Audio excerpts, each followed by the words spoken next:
it's very important that we understand the situation in South Asia.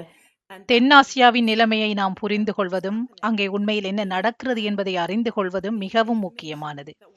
ஐக்கிய ராஜ்யத்துக்குள் நமக்கு கிடைக்கும் தகவல்கள் மிகவும் வரையறுக்கப்பட்டவை, உண்மையாகவே மிகவும் குறைவானவை.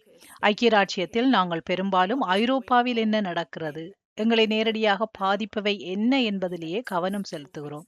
உதாரணமாக, இப்போது ஹாமோஸ் நீரிணையில் எண்ணெய் தொடர்பான விஷயங்களே முக்கியமாக பேசப்படுகின்றன.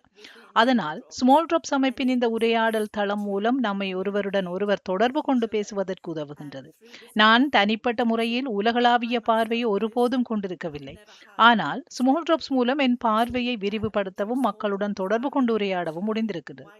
எனக்கு தனிப்பட்ட முறையில் மிகவும் முக்கியமான பாடமாக இருந்தது என்னவென்றால், வழக்கமான ஊடகங்களையும் சமூக ஊடகங்களையும் தாண்டி தான் சென்றடைய வேண்டும் என்பதே. ஏனெனில் அவற்றின் மூலம் கிடைக்கும் தகவல்கள் மிகவும் குறைவானவை. ஆகையால் ஸ்மால் ட்ராப்ஸ் எனக்கு கல்வி மற்றும் கல்வி நிர்வாகத்தின் மூலம் அமைதி உருவாக்கும் பணியில் என் பார்வையை விரிவுபடுத்தும் ஒரு வழியாக உள்ளது என்று நான் நினைக்கிறேன். குறிப்பாக இலங்கைக்கான அமைதி உருவாக்கத்திலும் சமூக ஈடுபாட்டின் மூலமும் இது மிகவும் முக்கியமாக பங்காற்றுகின்றது. என் நம்பிக்கை என்னவென்றால், இது தமிழ் மக்களையும் உள்ளடக்கி உணரச் செய்யப்பட வேண்டும். அதனால் நாங்கள் உங்கள் கலாச்சாரத்தையும் உங்கள் வரலாற்றையும் புரிந்து கொள்ள முடியும். அதே போல நீங்களும் எங்களை புரிந்து கொள்ள முடியும்.